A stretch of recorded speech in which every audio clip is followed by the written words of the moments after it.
Shalom, selamat pagi jemaat terkasih.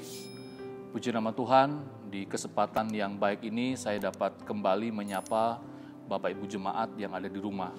Saya selalu berharap dan berdoa Bapak Ibu jemaat terkasih dalam keadaan yang baik.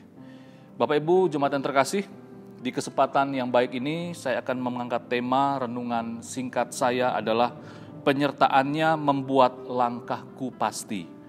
Ada dua kebenaran firman Tuhan yang akan saya ambil, yaitu dari Keluaran pasal yang ke-6 ayat 5 sampai yang ke-8, lalu Keluaran pasal yang ke-14 ayat 9 sampai ayat yang ke-12. Saya akan membacakan yang pertama, Keluaran pasal yang ke-6 ayat 5 sampai ayat yang ke-8. Demikian firman Tuhan. Sebab itu katakanlah kepada orang Israel, akulah Tuhan, aku akan membebaskan kamu dari kerja paksa orang Mesir, melepaskan kamu dari perbudakan mereka dan menebus kamu dengan tangan yang terancung dan dengan hukuman-hukuman yang berat.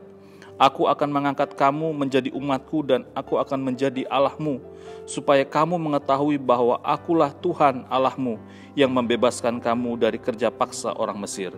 Dan aku akan membawa kamu ke negeri yang dengan sumpah telah kujanjikan memberikannya kepada Abraham, Ishak dan Yakub.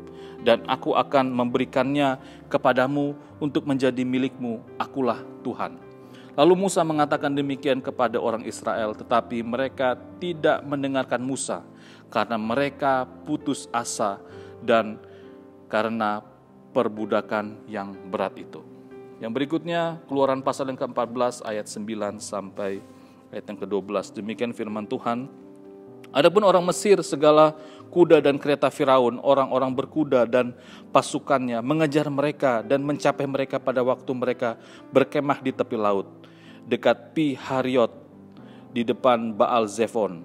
Ketika Firaun telah dekat, orang Israel menoleh, maka tampaklah orang Mesir bergerak menyusul mereka. Lalu sangat ketakutanlah orang Israel dan mereka berseru-seru kepada Tuhan. Dan mereka berkata kepada Musa, apakah karena tidak ada kuburan di Mesir, maka engkau membawa kami untuk mati di padang gurun ini? Apakah yang kau perbuat ini terhadap kami dengan membawa kami keluar dari Mesir? Bukankah ini telah kami katakan kepadamu di Mesir, janganlah mengganggu kami dan biarlah kami bekerja pada orang Mesir, sebab lebih baik bagi kami untuk bekerja pada orang Mesir daripada mati di padang gurun ini.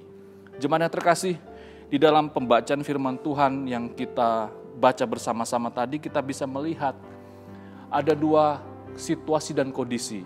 Saat kita membaca Keluaran pasal yang ke-6 adalah situasi kondisi di mana bangsa Israel masih di dalam perbudakan, masih di tanah Mesir. Dan di dalam Keluaran pasal yang ke-14 kita bisa melihat bagaimana bangsa Israel sudah berada di luar sudah berada keluar. Di dalam pembacaan firman Tuhan kita hari ini kita bisa melihat bagaimana ada situasi kondisi yang berbeda. Kalau kita membaca di dalam Keluaran pasal yang ke-6, tadi kita bisa melihat situasi kondisi bangsa Israel saat masih di Mesir, masih di perbudakan. Lalu di pasal yang ke-14 adalah situasi kondisi bangsa Israel setelah keluar dari tanah Mesir, yaitu tanah perbudakan. Kita bisa melihat bagaimana di Keluaran pasal yang ke-6 di situasi di Mesir, situasi kondisi yang kita sudah ketahui bersama bahwa bangsa Israel adalah bangsa yang memiliki janji Tuhan berubah menjadi bangsa yang diperbudak, menjadi bangsa yang dikatakan bangsa yang hampir kehilangan identitas diri. Bahkan situasi kondisinya semakin hari semakin parah, semakin hari semakin payah. Bangsa Israel semakin hari semakin ditindas.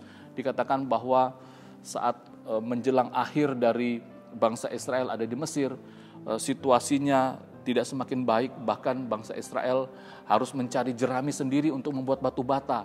Bahkan dalam situasi seperti itu, jumlah batu batanya pun tidak dapat dikurangi, harus tetap jumlah yang sama. Ini membuat bangsa Israel menjadi semakin sulit.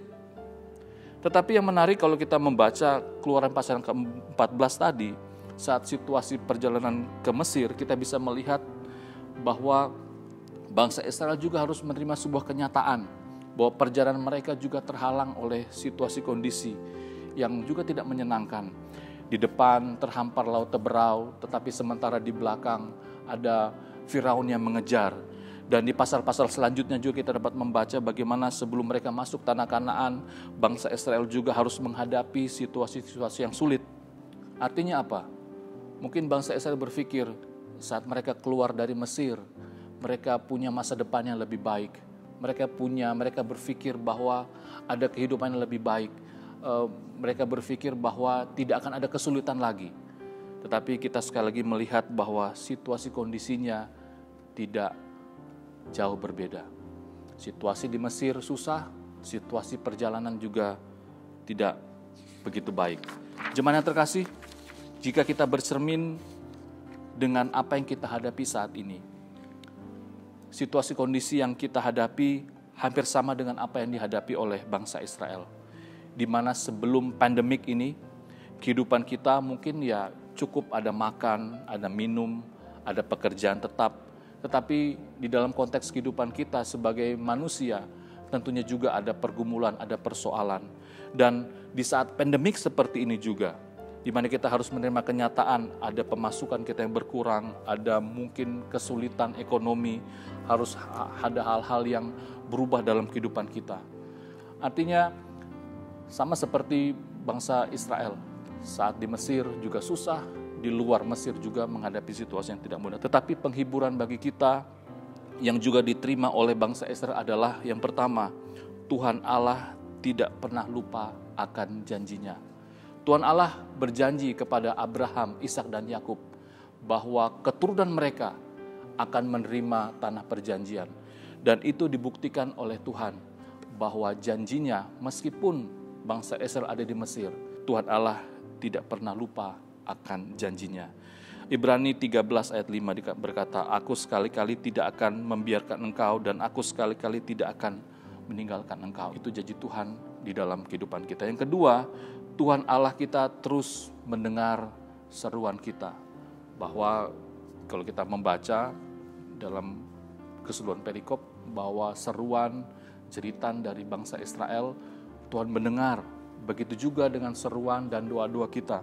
Dalam Yohanes pasal ke-15 ayat yang ke-7 dikatakan, jikalau kamu tinggal di dalam aku dan firmanku tinggal di dalam kamu, mintalah apa saja yang kamu kehendaki dan kamu akan menerimanya. Itu juga janji Tuhan kepada kita bahwa Tuhan akan mendengar setiap seruan kita. Dan yang terakhir, yang ketiga, pernyataannya selalu ada baik siang maupun malam. Bangsa Israel sepanjang perjalanan dari Mesir menuju tanah Kanaan, penyertaan Tuhan melalui tiang awan dan tiang api mereka rasakan. Demikian juga kita sebagai orang-orang yang mengasihi Tuhan. Dalam Matius 28 ayat 20 berkata, dan ketahuilah aku menyertai kamu senantiasa sampai kepada akhir zaman. Jemaat terkasih, sekali lagi bahwa situasi kondisi kita, baik sebelum ada pandemik maupun ada pandemik, kehidupan manusia tidak lepas dari namanya pergumulan,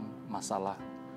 Tetapi sekali lagi janji Tuhan kepada kita, ya dan amin. Saya berharap firman Tuhan ini dapat menolong kita semua untuk tetap percaya, untuk tetap bersandar penuh kepada pemeliharaan dan kasih Tuhan.